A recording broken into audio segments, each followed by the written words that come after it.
Hello friends, आज आपण शिकणार आहे जरंड, व्हर्बल नाउन, प्रेझेंट पार्टिसिपल. यातील आपण पहिल्यांदा जरंड म्हणजे काय बघूया. आता तिन्ही नावं एकाच शब्दांची आहेत, फक्त नाव वेगळं आहे. तर थोडक्यात काय जरंड म्हणजे काय, तर जरंड म्हणजे क्रियापदाला आयएनजी प्रत्यय लावणे होय. त्याला दुसरं नाव आहे व्हर्बल नाउन. व्हर्बल नाउन म्हणजे एखादे क्रियापद, इथं वर्ब आहे लक्षात घ्या, त्यालाच आपण व्हर्बल नाउन म्हणतोय. जर एखादे क्रियापद वाक्यात नाम म्हणून काम करत असेल तर त्याला आपण व्हर्बल नाउन असं म्हणणार आहे. म्हणजे तिथं क्रियापदाला आयएनजी प्रत्ययच लावणार आहे. त्यानंतर तिसरं नाव आहे त्याला प्रेझेंट पार्टिसिपल. तिसरं नाव आहे प्रेझेंट पार्टिसिपल. प्रेझेंट पार्टिसिपल म्हणजे सुद्धा काय, तर क्रियापदाला आयएनजी प्रत्यय लावणे होय. आता यातला दुसरा एक भाग आहे आणि तो म्हणजे इन्फिनिटिव्हज. इन्फिनिटिव्ह म्हणजे काय बघू आपण. इन्फिनिटिव्हज, आता इन्फिनिटिव्हज म्हणजे काय, तर क्रियापदाचे मूळ रूप होय. इथं आपण क्रियापदाला आयएनजी प्रत्यय लावणार आहे. हे एका शब्दाची तीन नाव आहेत: जरंड, व्हर्बल नाउन, प्रेझेंट पार्टिसिपल. इन्फिनिटिव्हज म्हणजेच क्रियापदाचे मूळ रूप. म्हणजे आपण इन्फिनिटिव्ह बघूया आणि नंतर जरंड फॉर्म काय ते बघूया. तर इन्फिनिटिव्ह म्हणजेच काय, क्रियापदाचे मूळ रूप होय. मग आता बेस फॉर्म जर आपण घेतला तर गो, याला आपण बेस वर्ब असं म्हणतोय. बेस वर्ब म्हणजे काय हो, क्रियापदाचं मूळ रूप. आता त्याच्या पाठीमागं, आता याचा भूतकाळ आपल्याला माहित आहे. याला आपण गो चा भूतकाळ आपण लिहितो वेंट. याला काय म्हणणार आहे, याला ग्रामरच्या भाषेत काय म्हणतात, verb in past tense. Verb in past tense म्हणजे क्रियापदाचे भूतकाळी रूप. गोला बेस वर्ब म्हणणार आहे, वेंटला वर्ब इन पास्ट टेन्स म्हणणार आहे आणि गोचं तिसरं रूप आपण लिहिलं गॉन. आता गॉन म्हणजेच याला आपण काय म्हणणार आहे, व्हीपीपी. व्हीपीपी म्हणजे काय हो, verb in past participle. Verb in past participle म्हणणार आहे.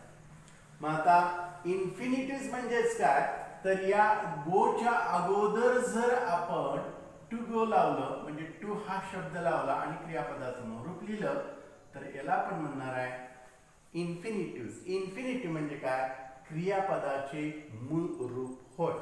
मग आता काय वेळेला आपण टू बी लिहून गोचं तिसरं रूप लिहितो गॉन, तर याला आपण म्हणणार आहे टू गो ला active infinitive.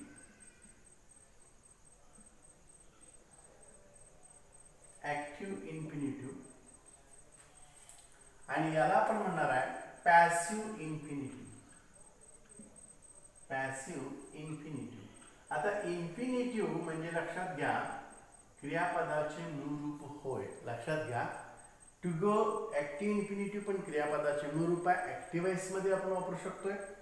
To be gone passive infinitive, तर हे इन्फिनिटिव्ह आहे. लक्षात घ्या, क्रियापदाचे मूळ रूपच आहे पण ते कसं आहे, पॅसिव्ह इन्फिनिटिव्ह. मग आता जेव्हा आपण या गोला आयएनजी प्रत्यय लावतो तेव्हा त्याचं नाव बदलतं. गोईंग, त्याला आपण जरंड म्हणतो. गोलाच आयएनजी प्रत्यय लावतो त्याला आपण व्हर्बल नाउन सुद्धा म्हणणार आहे. आणि प्रेझेंट पार्टिसिपल म्हणजेच गोईंग लिहिणार आहे. लक्षात घ्या, तर तिन्ही ठिकाणी गोईंगच आहे. पण परीक्षेत आपण कुठं वापरतोय त्यानुसार त्याचा उपयोग किंवा त्याचा अर्थ बदलत असतो. जरण क्रियापदाला आयएनजी प्रत्यय लावणं. व्हर्बल नाउन म्हणजे एखादं नाम, एखादं वर्ब नाम म्हणून वाक्यात काम करत असेल तर त्याला आपण काय म्हणतोय, व्हर्बल नाउन असं म्हणतोय. प्रेझेंट पार्टिसिपल म्हणजे सुद्धा क्रियापदाला आयएनजी प्रत्यय लावणे होय. आता इन्फिनिटिव्ह म्हणजे क्रियापदाचे मूळ रूप आपल्याला कळलं असेल. याला बेस वर्ब म्हणतोय, याला क्रियापदाचं मूळ रूप पण म्हणतोय. पण इन्फिनिटिव्ह एक्झॅक्ट काय तर त्या गोला टू हा शब्द अगोदर लावला जातो, टू गो. मग आता अशी इन्फिनिटिव्ह भरपूर परीक्षेत प्रश्न असतो. अंडरलाईन द इन्फिनिटिव्ह किंवा पिक आउट द इन्फिनिटिव्ह असा प्रश्न असतो. काही वेळेला इन्फिनिटिव्ह वाक्यात देतात आणि परीक्षेत प्रश्न विचारतात, rewrite the sentence bye gerund form of the underline verb किंवा अंडरलाइन वर्ड, किंवा rewrite the sentence by using present participle of the underline word किंवा वर्ब, किंवा तिसरी सूचना असते rewrite the sentence by using verbal noun and rewrite the sentence असं असतं. तर आपण त्या प्रकारची वाक्य कशी येतात ते बघूया. परीक्षेत वाक्य कशी येतात ते बघूया म्हणजे तुमच्या लक्षात येईल. थोडक्यात इथं लक्षात ठेवा, इन्फिनिटिव्ह म्हणजे क्रियापदाचं मूळ रूप होय आणि gerund form verbal noun present participle म्हणजे थोडक्यात क्रियापदाला आयएनजी प्रत्यय लावणे होय. मग आपण कुठलेही क्रियापद घ्या तर सिंगिंग, आता सिंग हे मूळ रूप आहे पण आपण जर सिंगिंग लिहिलं, singing is an art, is an art. आता हे वाक्य आहे सिंगिंग इज अन आर्ट. गाणं गाणं ही एक कला आहे. तर सिंगिंग हे सब्जेक्ट आहे, सब्जेक्ट वाक्याचा करता आहे आणि हा नाम म्हणून वापरलाय कारण सिंग हे आपल्याला माहित आहे क्रियापद आहे, लक्षात घ्या. पण इथं नाम म्हणून काम करतंय म्हणून सिंगिंगला आपण म्हणणार आहे व्हर्बल नाउन किंवा त्यालाच आपण म्हणणार आहे जरंड, त्यालाच आपण म्हणणार आहे प्रेझेंट पार्टिसिपल, लक्षात घ्या. तर सिंगिंग हे सिंग क्रियापद आहे पण ह्या वाक्यात नाम म्हणून काम करतंय म्हणून आपण त्याला म्हणतोय, काय म्हणतोय, verbal noun. Singing is an art. मग आता परीक्षेत प्रश्न कसा येतो ते आपण बघणार आहे. आणि इन्फिनिटिव्ह म्हणजे लक्षात ठेवा तर गो बेस वर्ब आहे, वेंट भूतकाळ आहे, वर्ब इन पास्ट टेन्स आहे, gone verb in past participle आहे. पण त्याच्या पाठीमागे टू हा शब्द लावला की ऍक्टिव्ह इन्फिनिटिव्ह आपण त्याला म्हणतोय. आणि टू बी गॉन गोचं तिसरं रूप लिहिलं आपण पॅसिव्ह इन्फिनिटिव्ह म्हणतोय. तर परीक्षेत इयत्ता 12वी आणि इयत्ता 10वी मध्ये कसे प्रश्न असतात ते आपण इथं बघूया म्हणजे तुमच्या लक्षात येईल. I like to swim in river. मला नदीमध्ये पोहायला आवडतं. आणि सूचना कंसामध्ये दिली जाईल, rewrite the sentence by using gerund form of underline word आणि अंडरलाइन वर्ड हा असणार आहे to swim. Rewrite the sentence by using gerund form of the underlined word किंवा rewrite the sentence by using verbal noun of the underlined word. तिसरी सूचना असू शकते rewrite the sentence by using present participle. तिन्हीचा अर्थ एकच आहे, आपल्याला क्रियापदाला आयएनजी प्रत्यय लावायचा आहे. मग आता हे वाक्य उत्तर कसे येईल बघूया. तर वाक्याचा अर्थ आहे I like to swim in river. मला नदीत पोहायला आवडतं. तर आपण करणार आहे टू स्विम हे इन्फिनिटिव्ह आहे, लक्षात घ्या. तर आपण करणार आहे आय लाईक आणि हा टू शब्द काढणार आणि स्विमला आयएनजी प्रत्यय लावणार. I like swimming, I like swimming कुठं, इन रिव्हर. तर हे असं वाक्य होणार I like swimming in river, लक्षात ठेवा. तर काय केलं आपण तर टू हा शब्द काढला आणि स्विमला आयएनजी प्रत्यय लावला म्हणजे हे थोडक्यात काय झालं, तर हे झालं प्रेझेंट पार्टिसिपल, हे झालं जरंड फॉर्म, हे झालं व्हर्बल नाउन. म्हणजे हे नाम म्हणून काम करते, लक्षात घ्या. आय लाईक स्विमिंग, स्विमिंग पोहणं हे नाम म्हणून वाक्यात काम करते. यालाच आपण व्हर्बल नाउन म्हणतोय, प्रेझेंट पार्टिसिपल म्हणतोय किंवा जरंड फॉर्म म्हणतोय. आता परीक्षेत तुम्हाला हे वाक्य दिलं जाईल, हे वाक्य दिलं जाईल आणि सूचना कंसात दिली जाईल. Rewrite the sentence by using infinitive form of underline word. अधोरेखित केलेल्या शब्दाचं इन्फिनिटिव्ह फॉर्म वापरा आणि वाक्य पुन्हा लिहा. मग आता अधोरेखित केलेला शब्द स्विमिंग हे क्रियापद आहे, त्याला आयएनजी प्रत्यय लागलेला आहे, म्हणजे हे प्रेझेंट पार्टिसिपल आहे, जरंड फॉर्म आहे किंवा व्हर्बल नाउन आहे. मग आपण याचं उत्तर काय लिहिणार, सूचना काय असणार आहे, rewrite the sentence by using infinitive form of underline word. मग अधोरेखित केलेल्या शब्दाचं इन्फिनिटिव्ह फॉर्म वापरा. म्हणजे आपण काय करणार, तर स्विमिंगचं आयएनजी प्रत्यय काढणार आणि मूळ रूप येणार स्विम आणि त्याच्या पाठीमागे लिहिणार टू, म्हणजे वाक्य होणार I like to swim in river. तर असे व्हायस वर्सा तुम्हाला परीक्षेत विचारलं जाऊ शकतं.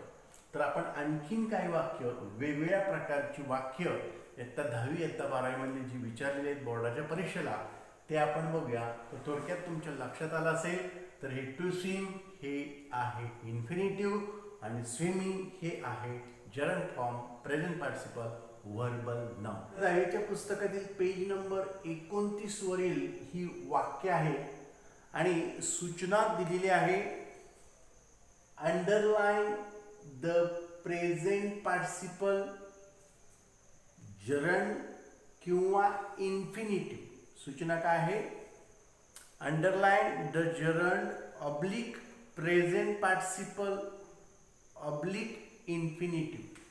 तर या सर्व वाक्यामध्ये मिक्स वाक्य आहेत, याच्यामध्ये फक्त आपल्याला अंडरलाइन करायचे आहे प्रेझेंट पार्टिसिपल किंवा जरंड किंवा इन्फिनिटिव्ह. आता आपल्याला माहित आहे प्रेझेंट पार्टिसिपल, जरंड फॉर्म किंवा व्हर्बल नाउन म्हणजेच क्रियापदाला आयएनजी प्रत्यय असेल त्याला आपण म्हणतोय, आणि इन्फिनिटिव्ह म्हणजे क्रियापदाचे मूळ रूप ज्याच्या पाठीमागे टू हा शब्द असतो.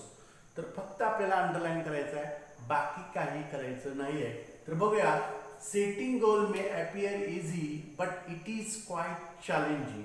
तर सुरुवातीला तुम्हाला दिसतंय सेटिंग गोल, तर सेटिंग टू सेट असतं तर इन्फिनिटी झालं असतं, पण हे आहे व्हर्बल नाउन कारण हे व्हर्ब आहे आणि त्याला आयएनजी फॉर्म लागलाय, आयएनजी प्रत्यय लागलाय, म्हणून हे झालं व्हर्बल नाउन. लक्षात घ्या. तर याला अंडरलाइन येईल. Setting goal may appear easy but it is quite challenging. पुन्हा चॅलेंजिंग, चॅलेंज आणि चॅलेंजिंग आयएनजी प्रत्यय दिसतोय, म्हणजे हे आहे व्हर्बल नाउन. लक्षात घ्या. त्यालाच आपण जरंड फॉर्म असंही म्हणतोय किंवा प्रेझेंट पार्टिसिपल असं म्हणणार आहे. नेक्स्ट वाक्य आहे, quantifying goals provide specific ways to track progress. तर आपल्याला क्वांटिफाइंग हे व्हर्बल नाउन आहे कारण आयएनजी प्रत्यय दिसतोय, म्हणून हे झालं व्हर्बल नाउन. पुढे वाक्यात काही नाही. नेक्स्ट वाक्य बघूया, it is important to create goals that are within current skill set or area of expertise. असं हे वाक्य आहे. तर it is important to create, तर टू क्रिएट, क्रिएटच्या पाठीमागे टू शब्द लागलाय म्हणून हे झालं इन्फिनिटिव्ह. लक्षात घ्या. That are within a current skill set or area of expertise. पुढे कुठेही इन्फिनिटिव्ह वापरलेलं नाही, हे एकच इन्फिनिटिव्ह या वाक्यात आहे. Next, we need to bring down live images down to earth and plan to execute our strategy. तर हे असं वाक्य आहे. तर या वाक्यामध्ये we need to bring हे इन्फिनिटिव्ह आहे, क्रियापदाचं मूळ रूप आहे. Down live images to earth, तर हे दुसरी इन्फिनिटिव्ह आहे. अँड प्लॅन टू एक्स्ट्यूड, पुन्हा टू एक्स्ट्यूड ही तिसरी इन्फिनिटिव्ह आहे. तर to bring, to earth, to extrude, तर हे तिन्ही काय आहेत, तर तिन्ही इन्फिनिटिव्स आहेत, लक्षात घ्या. नेक्स्ट लास्ट वाक्य आहे, finding the right footing, precisely mastering the skills and getting to the next place, all depend on how we approach and tackle the problem. तर या वाक्याची सुरुवात आहे फाइंडिंग. तर फाइंडिंग हे आहे व्हर्बल नाउन, कारण फाइंड शोधणे क्रियापद आहे, पण वाक्याच्या सुरुवातीला वापरलेला आहे आणि ING प्रत्यय लागलेला आहे, म्हणून त्याला आपण म्हणतोय व्हर्बल नाउन, प्रेझेंट पार्टिसिपल किंवा जरंड फॉर्म. तर लक्षात आलं असेल तुमच्या आता, फाइंडिंग द राइट फुटिंग, पुन्हा फुटिंग दिसतंय, ING प्रत्यय दिसतोय, टू फुट, फुटिंग हे आहे verbal noun, present participle, gerund form. Precisely mastering, पुन्हा दिसतंय मास्टरिंग, तर हे मास्टरिंग सुद्धा आहे जरंड फॉर्म, प्रेझेंट पार्टिसिपल. पुढे वाक्य आहे the skill and getting, getting, तर हे सुद्धा आहे व्हर्बल नाउन, प्रेझेंट पार्टिसिपल किंवा gerund form. To next place, all depend on how we approach and tackle the problem. तर या वाक्यामध्ये 1, 2, 3 आणि 4 प्रेझेंट पार्टिसिपल वापरलेली आहेत. तर ही इयत्ता 10वीच्या इंग्लिशच्या पुस्तकातील पेज नंबर 29 वरील वाक्य आहेत, ती तुम्ही पुस्तक उघडून पाहू शकता.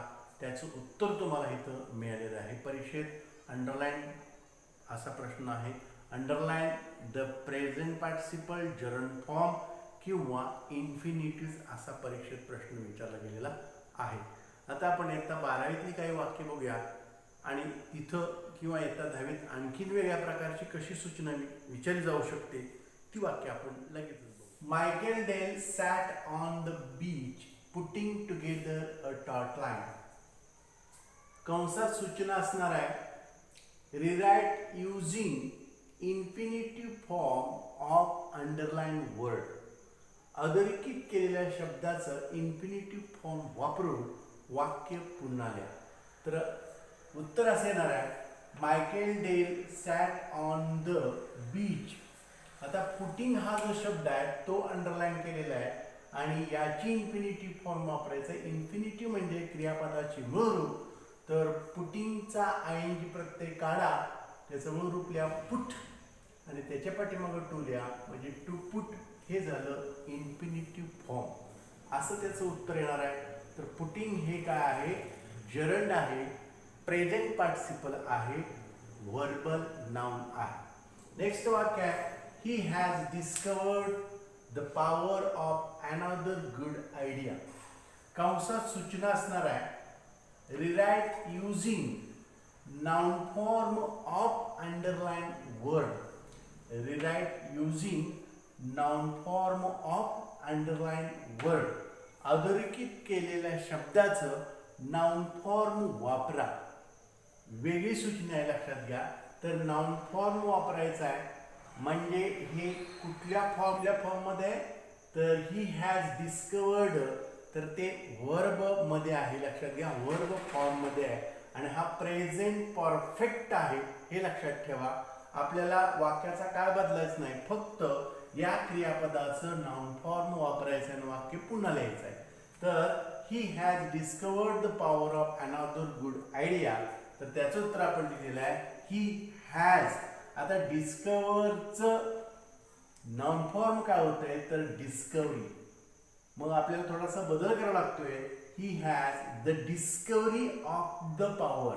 तर ऑफ हे प्रिपोजिशन आपण वापरलेलं आहे, लक्षात घ्या, आणि द डिस्कवरी हे नाउन फॉर्म झालं. तर असा बदल वाक्यात अपेक्षित आहे. He has the discovery of the power of another good idea. लक्षात ठेवा, अशी हटकी वाक्य सुद्धा परीक्षेत विचारली जातात. वाक्य आहे, विजिट ग्रँडपॅरेंट्स रेग्युलरली. आता सूचना वेगळी आहे. सूचना आहे, make a sentence by using infinitive. Make a sentence by using infinitive. इन्फिनिटिव्हचा वापर करून वाक्य बनवा. म्हणजे वाक्याची सूचना वेगळी आहे. वाक्याची सुरुवात कशाने आहे? Visit grandparents regularly. आता विजिट हे डायरेक्ट क्रियापद आहे, मुख्य क्रियापद आहे. मुख्य क्रियापदाने वाक्याची सुरुवात होते. पण आपल्याला वाक्य बनवायचं आहे, इन्फिनिटिव्ह वापरायचं आहे आणि वाक्य पुन्हा लिहायचं. मग इन्फिनिटिव्ह वापरून वाक्य पुन्हा लिहा म्हणून आपण करता इथं घेणं गरजेचं आहे. तर करता आपण घेतलेला आहे. वी हॅव टू विजिट, तर त्या विजिटचं टू विजिट ही इन्फिनिटिव्ह आपण इथं वापरली.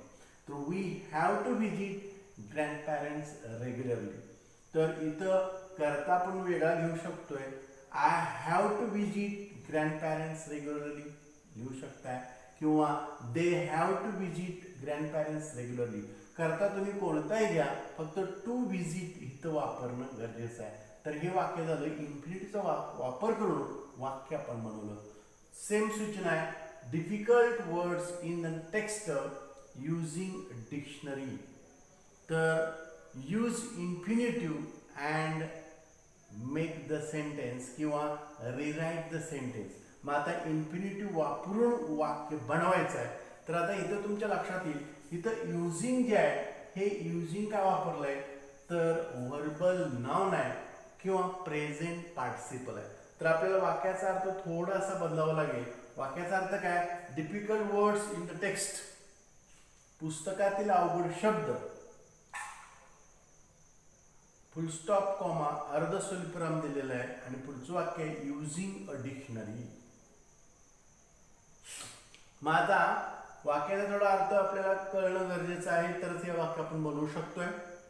तर अवघड शब्द आपण डिक्शनरीमध्ये पाहायला पाहिजे, शोधायला पाहिजे. तर difficult words in the text using a dictionary. तर अवघड शब्द पाहण्यासाठी डिक्शनरीचा वापर करा, असं वाक्याचा आपण अर्थ बनवणार आहे.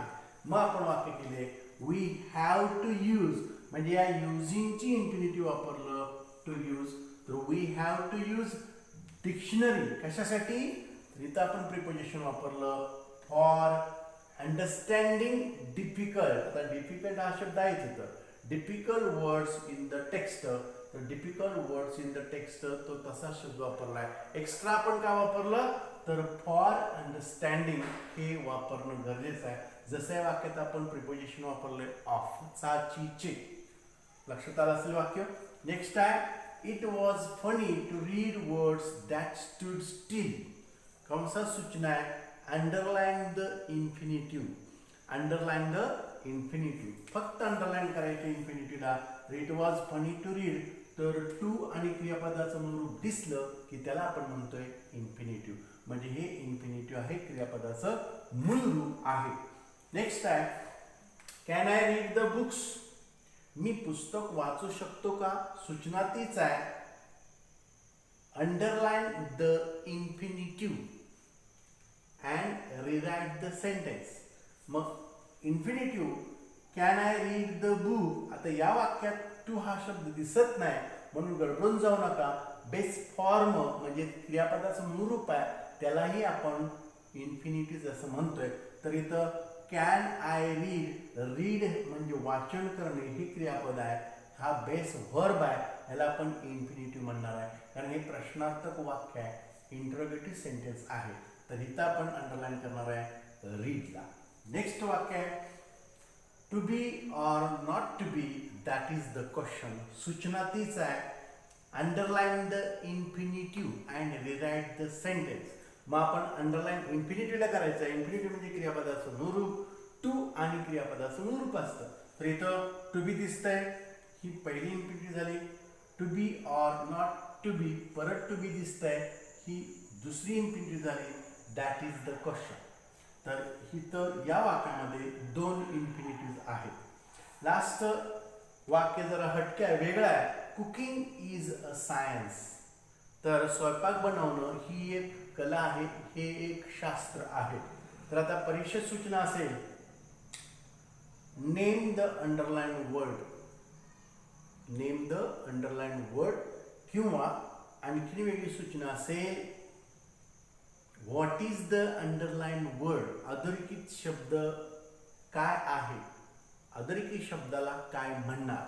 तर कुकिंग इज अ सायन्स, तर कुकिंग हा शब्द काय आहे, तर इथं आपल्याला लिहावं लागेल उत्तर व्हर्बल नाउन.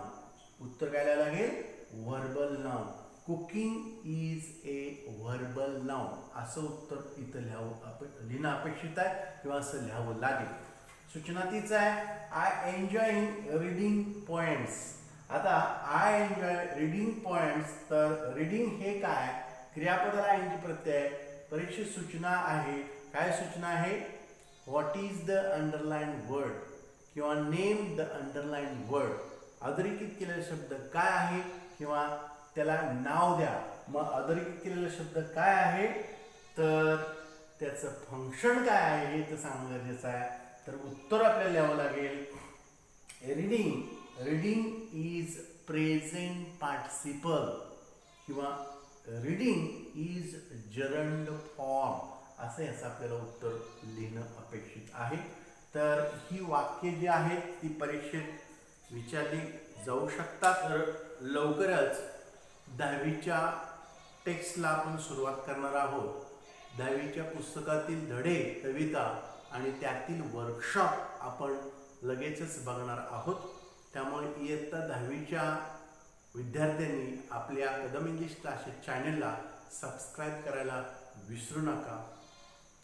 हा व्हिडिओ आपल्याला आवडला असेल तर लाईक करा, शेअर करा, सबस्क्राईब करा.